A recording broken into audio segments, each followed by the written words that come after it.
My name is Captain Socrates, and we're here aboard the Dialectic.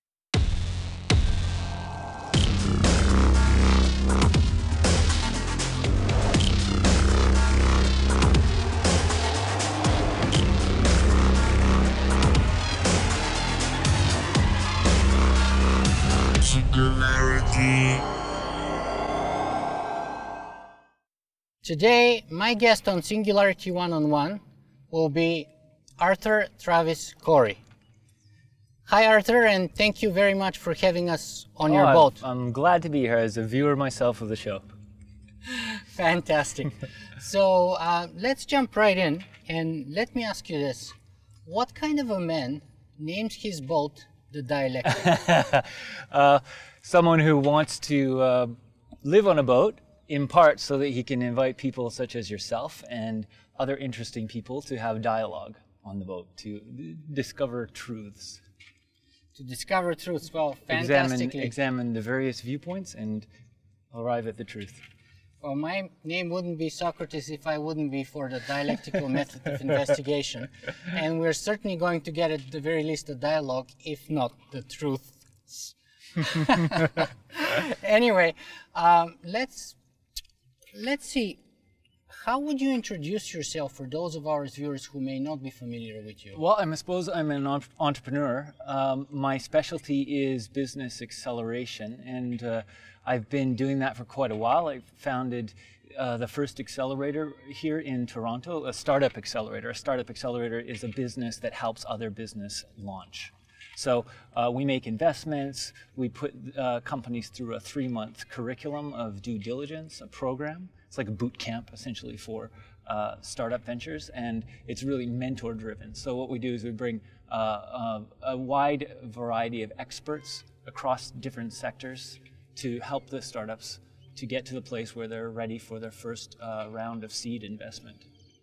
Fantastic. So when you say that you're ahead of an accelerator, are you referring to Decentral? I am, yes. So this is the one that we're launching now.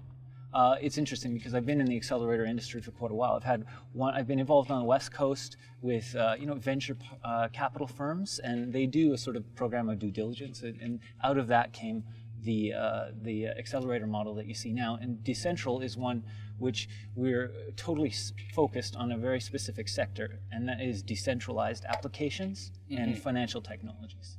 And the reason that's really exciting right now is because we're seeing extraordinary innovations in that sector.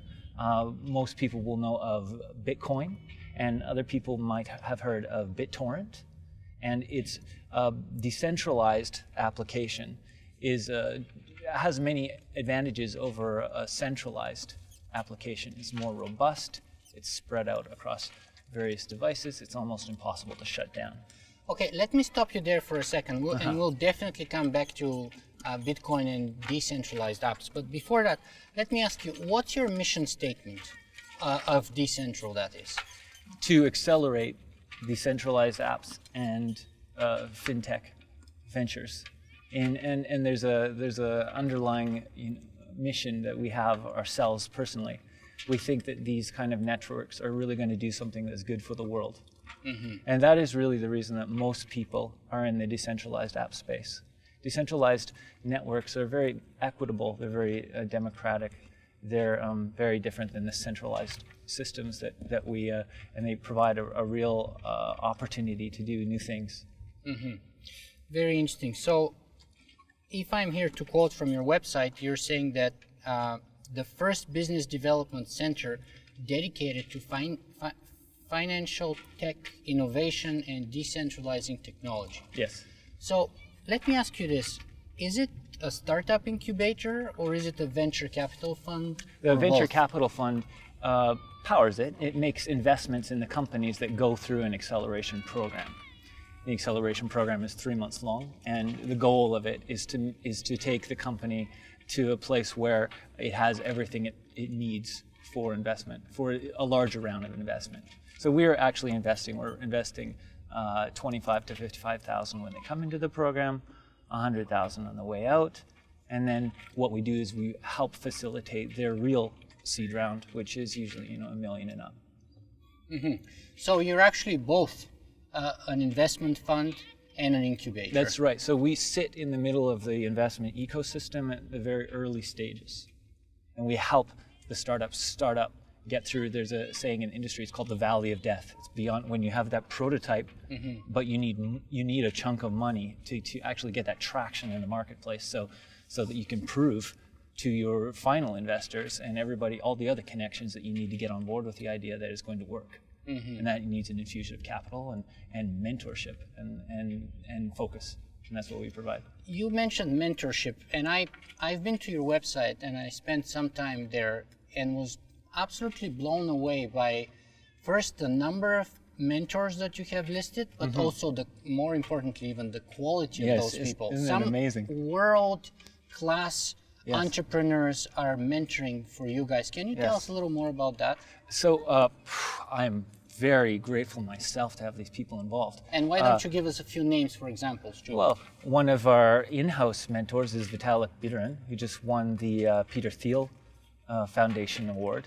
And he is one of the founders of Ethereum and the main engineer behind it. We have other people like the founder of BitPay, which is one of the, we have people that are active in the banks in Canada. We have major VC firms across the States. Yeah, that's what I was referring to, more of the established players. Yes, that's exactly what I was surprised with. I thought that when we started this concept, I thought, okay, we're going to get this amazing rogue talent from around the world that's really interested in making decentralized applications. But we're attracting bankers, traditional bankers. We're attracting all the top tier VCs across Canada. We're attracting some major players out of the States and even out of Europe that are in it because they want to learn.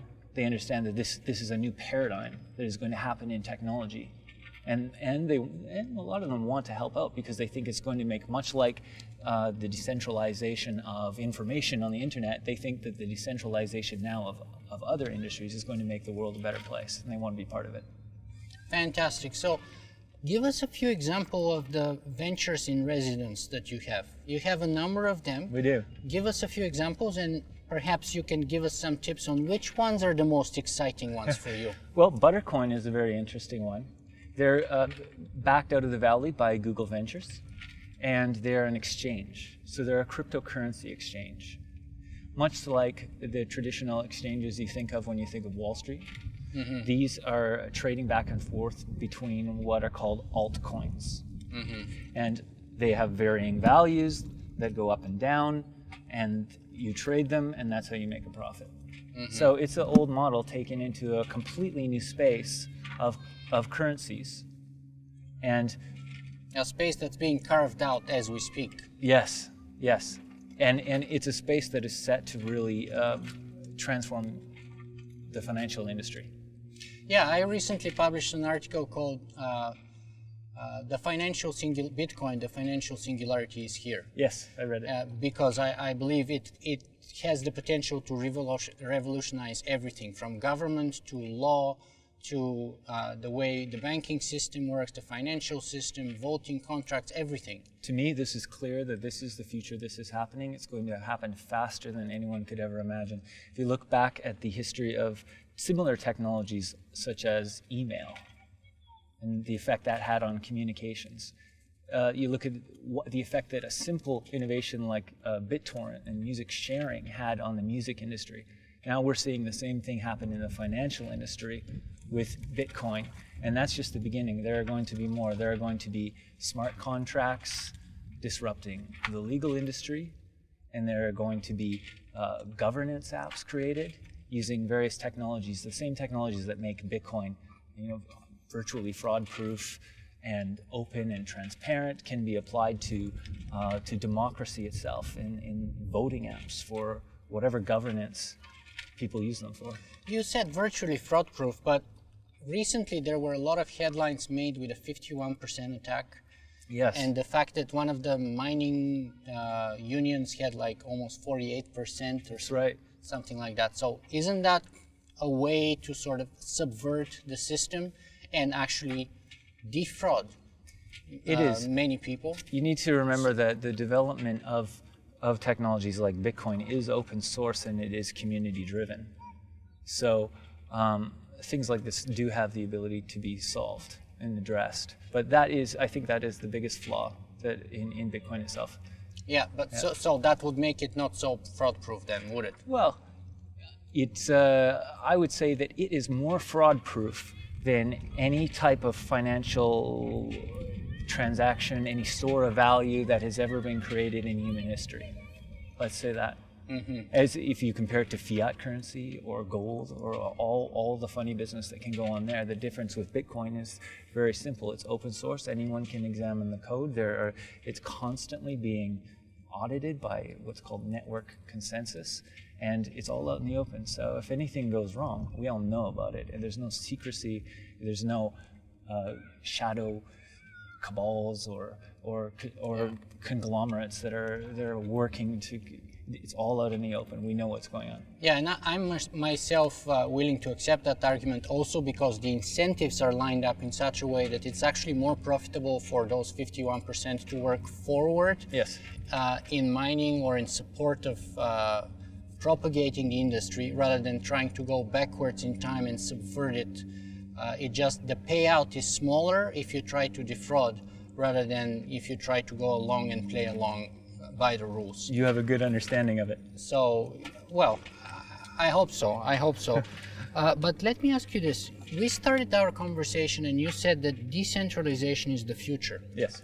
Would you mind elaborating a little bit more on that, on other levels or realms other than cryptocurrencies? All right. So, yeah, the concept of decentralization is difficult to attain in the real world. You know, for thousands of years, humanity has been creating systems that are hierarchical and centralized, you know, for a reason, because they work. They work the best in most cases. Those systems do have a problem that we're all experiencing now in areas like, for instance, the central banking system. And the ups and downs and the bad monetary policy we see, the unfair controls of the market in places, and we all suffer because of these things. And you could say that the same thing happens in government with too much centralized control.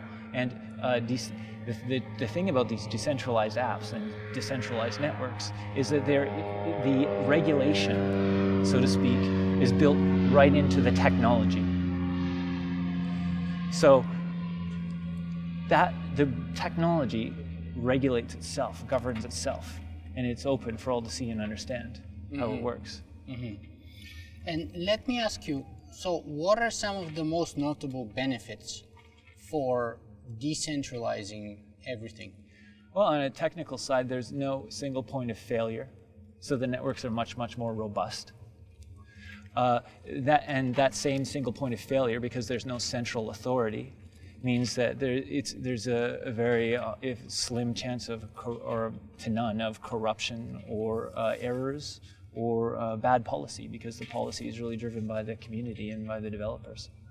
Mm-hmm. But isn't that also its greatest weakness? I mean, the biggest flaw is that precisely because you don't have a central authority and that you cannot control it, therefore, you cannot direct it in a direction that's desirable by most of us or all of us. Who is you? Who is you in that statement? Well, let's say the population, or let's say the government, who may want to conduct monetary policy, for example, for the benefit of all, in theory. Yes. Yeah, that is the big question out there right now. So it's the biggest strength, but it's also at the same time a bit of a weakness, at least in the eyes of people. Like, for example, let me be more specific. Please. Charlie Strauss wrote this: Bitcoin looks like it was designed as a weapon intended to damage central banking and money issuing banks with a libertarian political agenda in mind, to damage states' ability to collect tax and monitor their citizens' financial transactions. Which is why he went on to say, quote, "I want Bitcoin to die in a fire. This is a start, but it's not sufficient." So is it a weapon or is it a safeguard? Is it something that's going to take over and dominate, or is it going to bring balance? Well, I guess it depends on your point of view very much, and that kind of leads to the question, is it designed by people who have libertarian political agenda? I mean, does Decentral have a libertarian political agenda? I would say not libertarian, necessarily. I would think that most people involved in this industry, although there are a lot of people who are there, obviously, because there's a lot of investment happening and a lot of money to be made.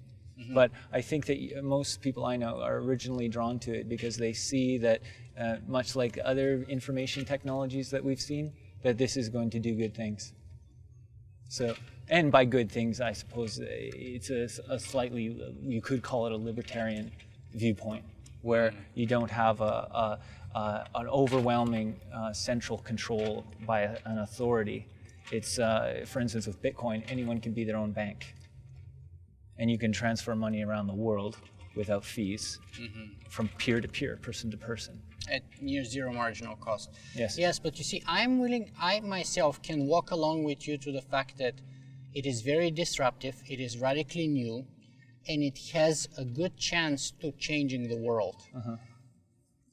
I am falling short of claiming it would necessarily be for a good thing, towards a good end and for the better. I hope it will be, but right now I just personally think for myself it's too early to say exactly which way it's going to go. I think it has good potential and it has bad potential too.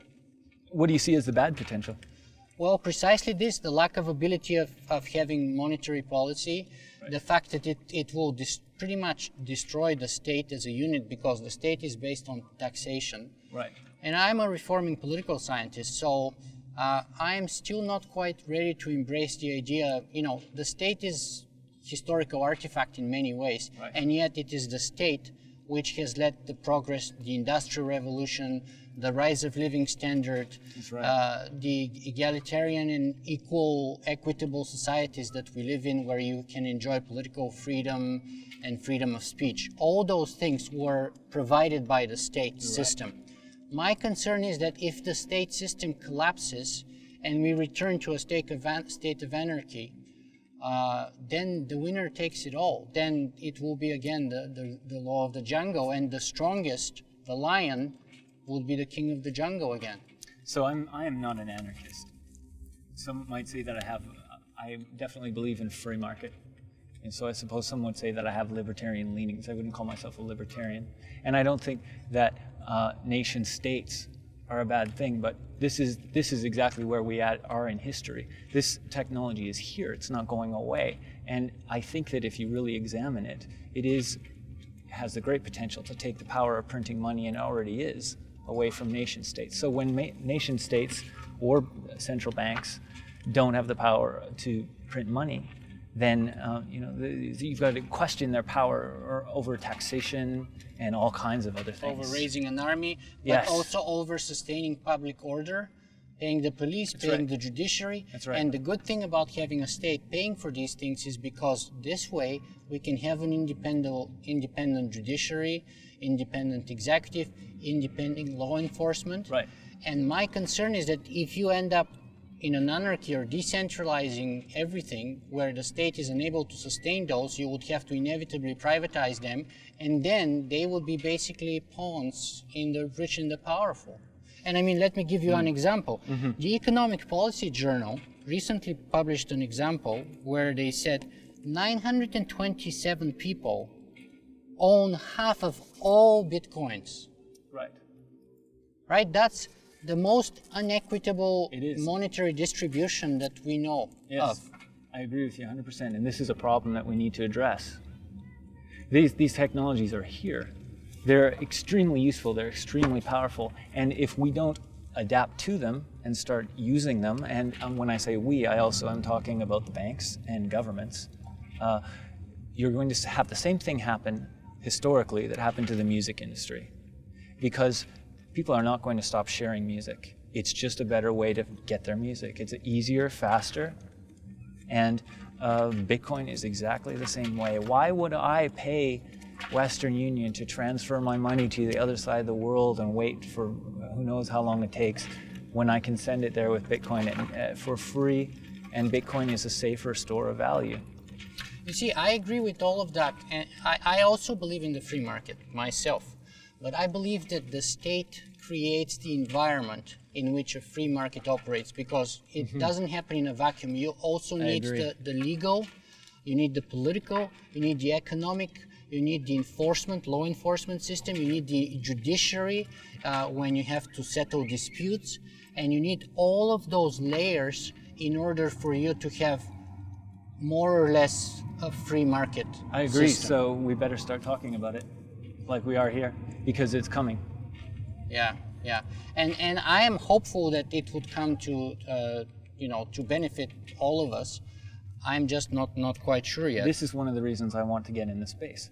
I think that it's the people in the space that are driving it. They have a huge influence over how these things can progress. You can look at the difference between Apple and Microsoft, and the difference between those products, and the different cultures created. That's why I want to be in the space. That's why I want to be helping grow companies and having them not just the best mentors on the companies to make money, but also to make the best products or the best technology that they are. And then by best, it means taking into social responsibility and all kinds of different things. Yeah, I have to share with you, this is also one of the reasons why I'm optimistic, because I've been hanging around Decentral. I attended the Bitcoin Expo here in Toronto. Yes. I interviewed Andreas Antonopoulos, Vitalik Buterin, now people like yourself, and those are the people that make me optimist. Yes. Because I respect and I like those people. Like when I interview kids like Vitalik, Yes. I am hopeful about our future. Makes me smile just when I think of him, right? Software development is an art, and these are the artists creating it. It's probably the most important art of our time. That's very, very neatly put. I like that. Let me ask you though, if you flip that coin, chances are that you will encounter some kind of ideological, political, economic, or even legislative resistance. Yes. Because change doesn't simply happen, you have to earn it. Yes. You have to overcome barriers. You have to overcome momentum, inertia that people have developed, institutions, and of course there's no bigger institution than the state. So the state... Well, one could argue that many corporations are bigger institutions than the state now. Certainly, of course, and those are very powerful. They may not like to change the game, to change the rules, to change the whole system that we're part of, because they're pretty well set off right now here. Yes. And in a new world, their places are not guaranteed anymore. So what do you think about that kind of a backlash? That is one of the interesting parts that where I am right now with my position. I get to see all sides. I get to work with the developers, and I've also been holding things like think tanks. Private meetings, Bitcoin 101 sessions and such at Decentral. And we've seen people from top VCs to people representing the banks to the venture capitalists for telecoms that come to us, and they say we need to develop wallets because we understand what's going on. We want to learn about Bitcoin. We understand this is coming.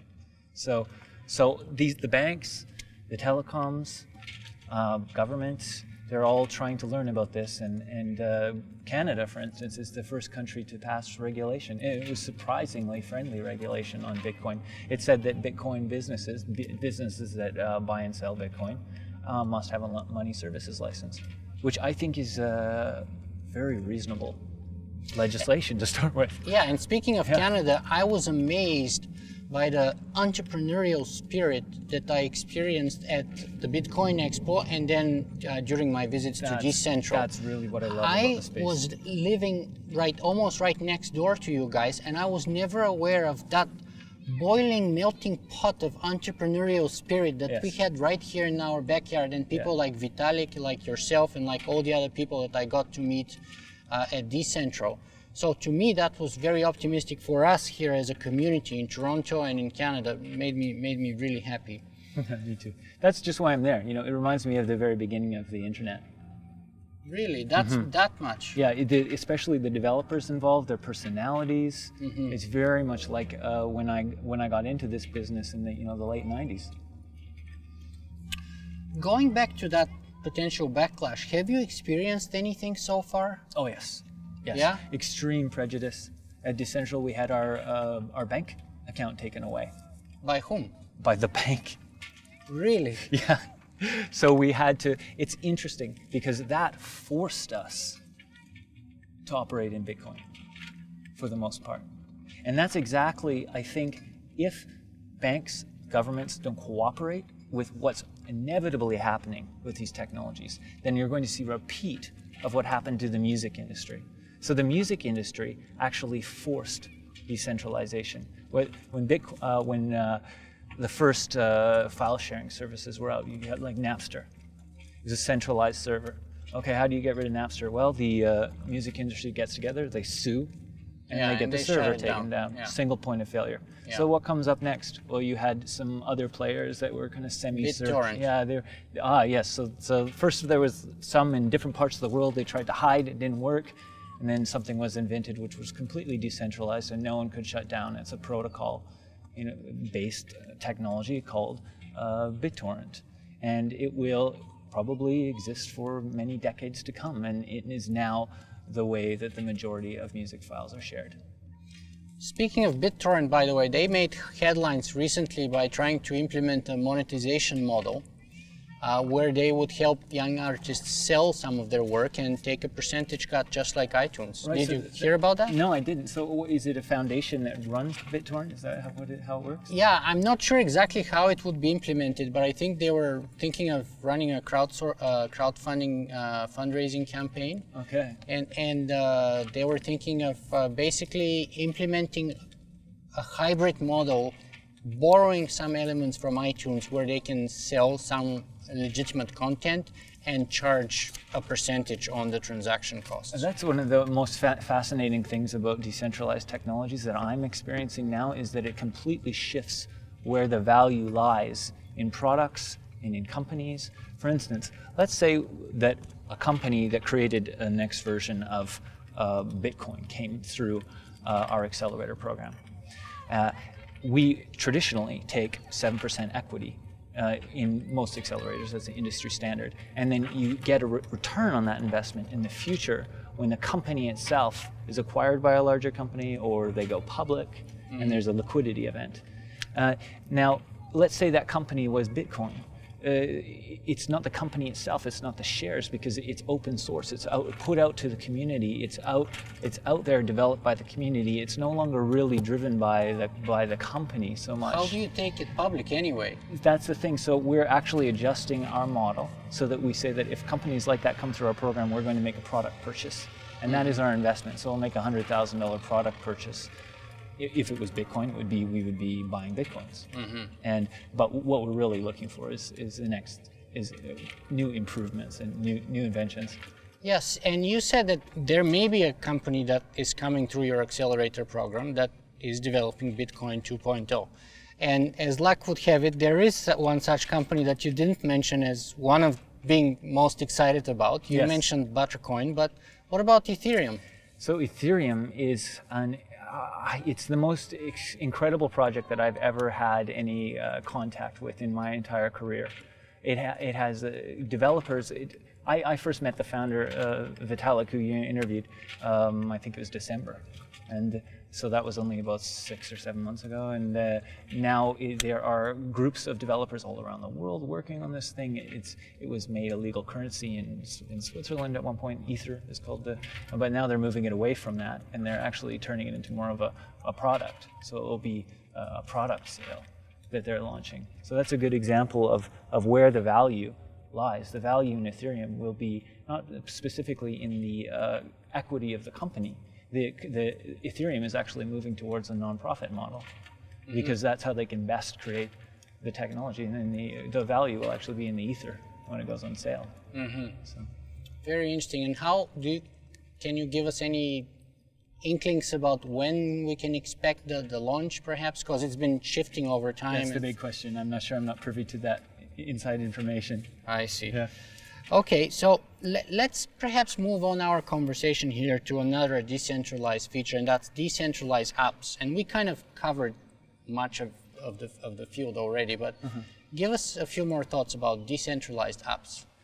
So decentralized, it's a very, very early space it's as difficult to say where it's going to go as it would have been to say what would happen when the first email protocol was invented. Who could have seen Hotmail or Gmail from this interesting protocol that was invented? And we're at that early stage with decentralized apps. There really aren't any very dominant decentralized apps yet. It's people who understand technology and the markets, and they look to history. They understand where this is going and why. Arthur, it's been fascinating talking to you about all those issues, but let me ask you, what's your biggest dream? My biggest dream personally? Yes. Personally. I want to do exactly what I'm doing now on a grander scale, and I want to bigger boat? Definitely. Definitely. I'd like to have an office on it. Sure. And perhaps that's where I'll run my VC firm out of in the future. It would make for easier interview setup, but beyond the boat? Beyond the boat, I want to be helping create these new decentralized systems and helping the world adjust to this new paradigm. And I want it to progress in a good way. And I don't want to happen what happened with the music industry. I think we can guide it in a better direction. To tell you the truth, I myself will not cry too much for the banking industry. If that were to happen to them. But that's again only my sort of personal prejudices, if you will. The problem is that it is a real danger. It is a real danger. I mean, if you really think about how the structures of our societies and how dependent we are on the money system and banking and I governments. agree. I'm mostly joking, of course, because while I don't, have a soft spot in my heart for them, I do realize that they are playing some kind of a marginal function. It's an open question about how vital to our civilization it is at this point, especially, maybe more in the past, but at this point, I think they may be going the way of the dinosaurs. So I just hope that transition happens in a more peaceful and less disruptive way. Yeah, I agree. And that's exactly what I'm working towards. And then the flip side of that coin then is, what's your biggest fear? Is it what you just mentioned, the collapse of the whole system all at once in a sort of chaotic and anarchic manner? My biggest fear would be conflict. Governments around the world trying to regulate and ban Bitcoin, and then you'll see the most chaotic type of disruption. Disruption that goes underground, just like it did with the music industry. Well, New York State is trying to implement a bunch of Bitcoin. The States is very rules hostile. And regulations. The States is very hostile to this kind of technology, and it's interesting. That's one of the reasons that this is happening in Toronto, is because for whatever reason, I'm not sure why, or maybe it's our culture, maybe it's the fact that we're a little bit more conservative, and therefore we're not slapping all these regulations on so quickly. But we're seeing a reverse brain drain where companies working in the space are actually coming up to Toronto, especially. Toronto was the first Bitcoin ATM in the world was in Vancouver. The second was at Decentral, and that's indicative of what's happening in Canada. Yeah, and while that makes me feel good about Canada and Toronto in the world, it still doesn't say too good about if south of us we're having big trouble. We're still not going to be that much better off, because we're kind of in the same boat in this. So yeah. Well, Arthur, let me see. As you know, the title of my show is Singularity 101. So let me ask you this. I mean, we have to throw in artificial intelligence somewhere here. So yes, I don't think it's a throw-in particularly. Precisely.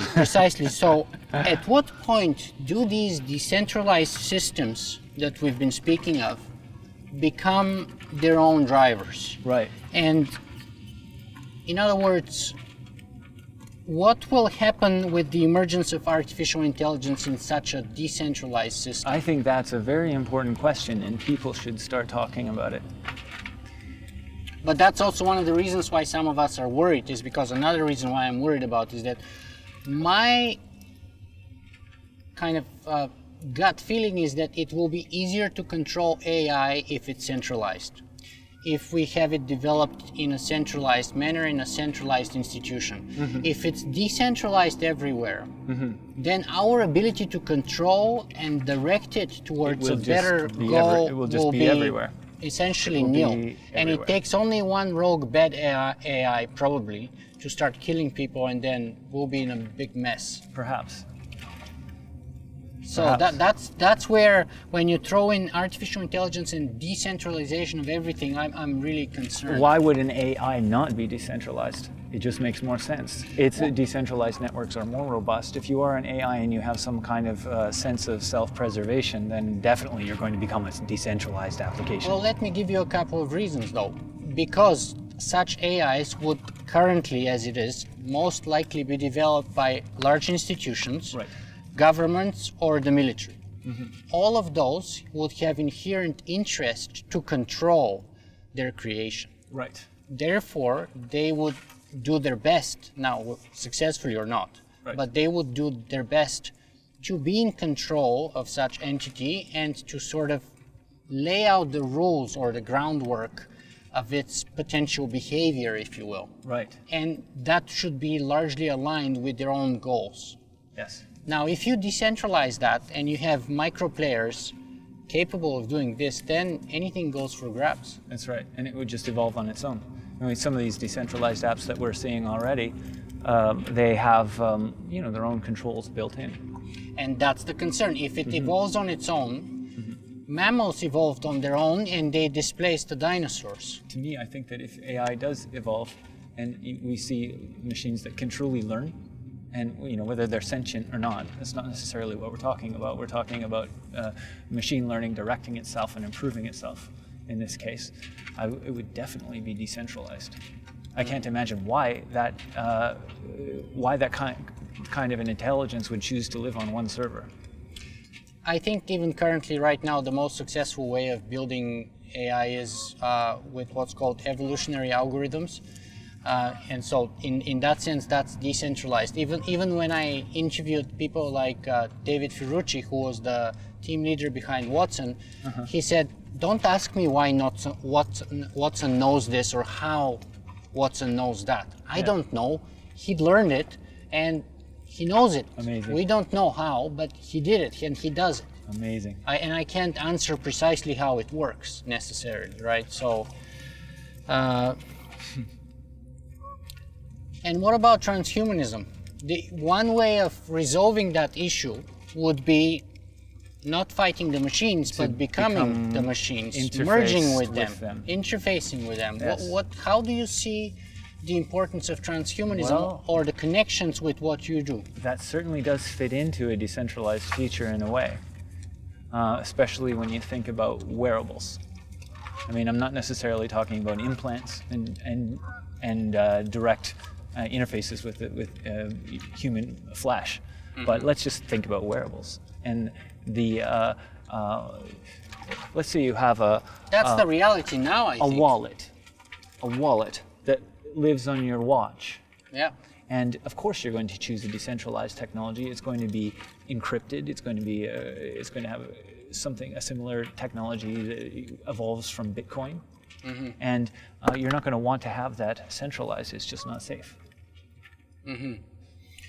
But isn't that the reality even now with wearables? I mean, they're exploding everywhere. We have the quantified self becoming more and more popular. We have all kinds of sensors proliferating on Kickstarter and everywhere else. That's right. For, anywhere from 10 to $100 to mere cents. So the Internet of Things is going to be decentralized. Definitely. And I think that decentralized apps will run on that. It just makes sense. Because decentralized apps can benefit from the decentralized network. There's one little device, you don't want to put it doesn't have to have all the computing power that you need. The computing power comes from the network. So you can have one, minimally designed device, as long as you can connect it to the cloud of other devices. Yes, and then you can compute. The computing power of the Bitcoin network is now the most powerful supercomputer on Earth. So, and that is the same power that we'll see in the wearables that we have, or the future implants that are created, or any of these kind of that vision of transhumanism, whether it's nanobots or any of these kind of technologies. I think that's clear. Arthur, it's been fascinating talking to you on your boat, the Dialectic, and I believe we managed to open up a dialogue. I believe so too. I'm not sure if we have been able to deliver the truths. I think we've provided a window. But I think we started the path. Yeah. It is time for us to move on though. So let me ask you, where can our viewers find more about you and your work? They can visit decentral.ca. That's the best place. Yes. Fantastic. And what's the most important message you want to send out for all of our viewers and listeners? I would like people to just start learning about this and start learning what's happening. Give Bitcoin a try. Come down to if you're in Toronto, come to our ATM. Find your nearest ATM. Buy $5 worth. Educate yourself. You know, it's coming, and let's make it a good new paradigm. Arthur Traviss Corry, thank you very much for having us aboard the Dialectic. This is great. Thank you.